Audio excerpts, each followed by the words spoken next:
moon. uh, well, hi. Yeah, you caught me. Sorry. In any case, I got 9 kids.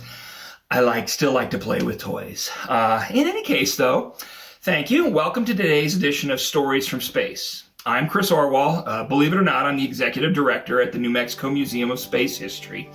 And today we're going to take a look at the Apollo 17 mission.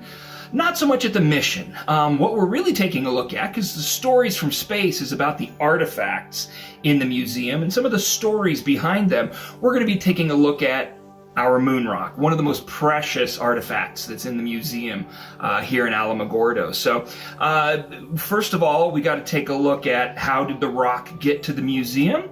Where is it on display? Why is it on display, etc.? Well, obviously, why is a moon rock on display?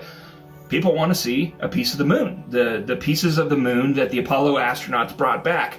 When you take a look at the entire Apollo program, there was 382 kilograms of material. That's about 842 pounds of samples that was brought back. That included lunar dust, dirt, as well as rocks in and of themselves. So that's quite a significant amount when you think about it. So the Apollo 17 mission alone brought back 66 kilograms of material. That's about 146 pounds. And forgive me if my metric to imperial is a little bit off. So and that was that was the largest amount of samples that were brought back from that program. In that time frame. In any case, though, the sample that's on display in the museum, and you should be seeing a picture of it now, is what's called 70215. The 7 stands for 7 in Apollo 17. Then the 0 were the samples that were taken pretty much around the lunar module or close by the lunar module. And then the 215, then they just numbered them by 5s after that. The sample in total, the rock, and you'll see a picture of it here, was 8,110 grams. That's about almost 18 pounds. Is that rock, and it's split in 2 eventually as well. So there was a part that was labeled number 3 and a part that was labeled number 4. And then as they cut the rock apart in certain parts to be able to sample it, then those pieces were sent out. NASA did this. After the Apollo missions, the samples, over 50,000 of them, have been sent out all over the world. Over 15 countries have done testing on the lunar samples. 500 labs at least. But the amazing thing is even with that many lunar samples out and about around the world, 80% of the collection has still been untouched.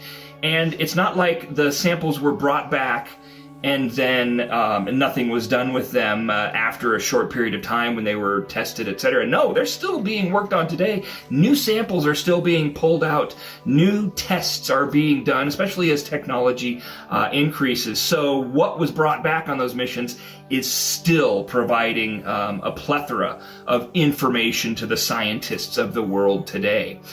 So Apollo 17 brought back 741 rock and soil samples.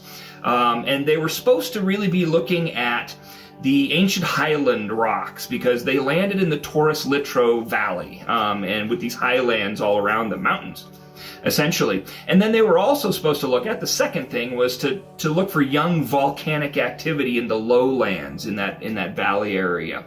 And so they brought back samples of all of those materials. Now, near the lunar module, about 180 feet from the LEM, 60 meters, roughly, from the lunar module, when they were coming back on the third EVA, third moonwalk, EVA, extravehicular activity, is when they picked up that rock. And it was one that Jack Schmitt had specifically noticed earlier on one of the previous EVAs. He had noticed it nearby the lunar module, and he had turned it on its side, on its end, essentially. It was a darker rock that was very distinctive from the light-colored soil that was in that area. And so he's like, yeah, we want to bring that one back, but let's not grab it today. We'll bring it back when we're driving by on one of the further EVAs. And so he just said, we'll get it later, essentially. And on the third EVA, as they were coming back towards the end, is when they could see the rock off in the distance. So what we'll go ahead here is, let's go live back to Apollo 17, and we'll pick up the audio, we'll pick up some computer recreation of the mission, and you'll hear them going and picking up that sample and how they spotted it again. So, join me here on the computer. I want to point out a rock tree I set up on end. We need to get in the bag. You can let me off there and I'll carry it. But drive close enough so I can reach down and use the focus of support. Where is it? It's out over here. Between the... On which side of that antenna? It's, Oh, there it is, right there? No, it's out. It's near the limb. Oh, okay. I can go across this thing. I already did. That bag is empty, isn't it? Yeah, that's one I lost. I dropped. Looks like you got over it. Yep, yeah.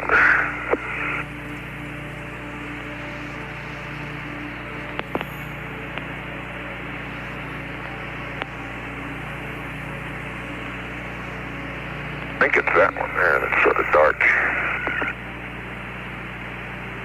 Up there, straight ahead? Yeah. Picture by it, that must be it. That's it, yeah. Can you swing over so I can lean on the rover when I sit down? Oh, that's good. Oh, that's good. Good. Perfect. Okay, go off. I am now. I hate to get run over this late in the game.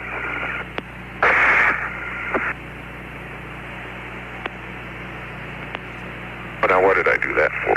What did you kick it under? Yeah.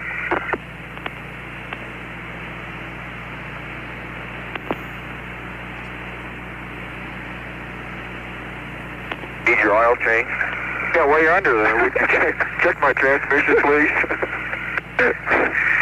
Any bubbles on the inside of the tires? Okay, have you got it? Yeah, I got it. Hey, Bob, I got my rock. That's halfway between the step and the limb. Wait, let me put in the big bag. In the big bag.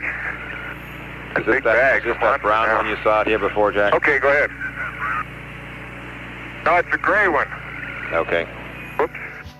Okay, so there you actually were able to join Gene Cernan, the commander of the mission, and Jack Schmitt, the lunar module pilot, as they kind of were finishing up that EVA, and they found that sample, 70215. Eventually, a piece of that ends up at our museum. And so what happens with the rock after it gets back here to Earth, and they pick up the rocks, they put them in these sample bags that they have there attached to the lunar rover, attached to the PLIS, the Life Support System backpack, and then they carry them back to the lunar module, and then they're put inside a lunar surface container, or lunar sample container, and then those rocks are sealed up in the vacuum of space, so that basically, and when they come back to Earth, they're still in a lunar environment the entire way coming back to Earth, and they're not opened up again until they get to the laboratory.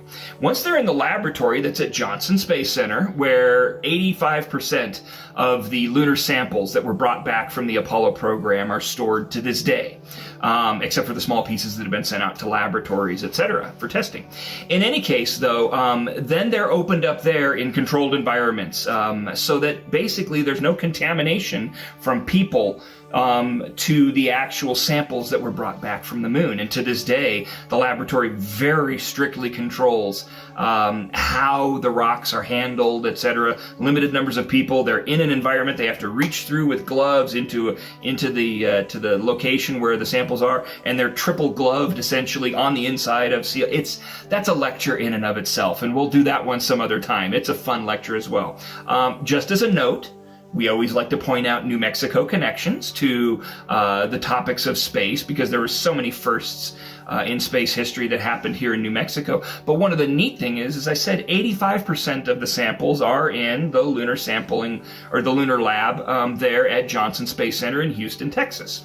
15% of the samples are here in New Mexico. They're at White Sands Test Facility, which isn't too far from the museum here. It's a relatively short drive over to there. And they're inside of a vault, and that was done for very obvious reasons. You want to take some portion of the samples and move them from Houston to some other location. White Sands Test Facility is a daughter organization of Johnson Space Center, and it's part of the Johnson Space Center. So what better location to place them than there?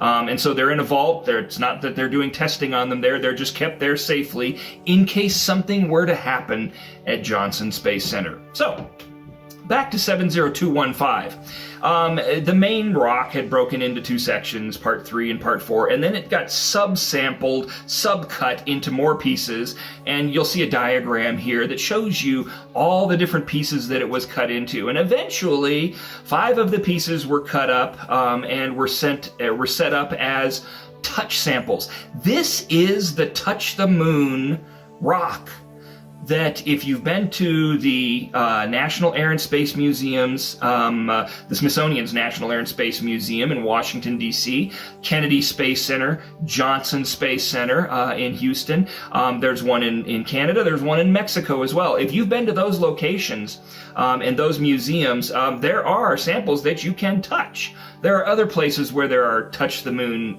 things set up. We do one at our museum as well, but we're using a lunar meteorite, not an actual piece of the moon that was brought back from Apollo. Those ones are much rarer, so and a lot of fun to get a chance to touch. In any case, though, it was also cut up and pieces were used for display. Number 93, sample number 93 from, or piece number 93 from sample 70215 was brought to the New Mexico Museum of Space History. It's a 114 gram sample, which is about a quarter of a pound. Sometimes people call it a brownie. It looks like a brownie, about the size and scope. You know, it's about this size right here. This is not a lunar rock. This actually is a meteorite, and one of the ways you can always tell meteorites is they're magnetic, you know, and that's the magnet from the back of the my name tag here. In any case, though, but it's just about that same size, not as heavy as that one because that's got a lot of metal in it. But in any case, it's inside of a lucite pyramid that is inside a vault at the museum. Our current exhibit is being redone. It is right now up on the 4th floor of the museum in a gallery that we have that covers many different things. It has Sputnik models, it has Dr. Goddard rocket pieces, an overlook of the valley, models of spacecraft, the lunar globe that was behind Walter Cronkite when he did his broadcasts, etc.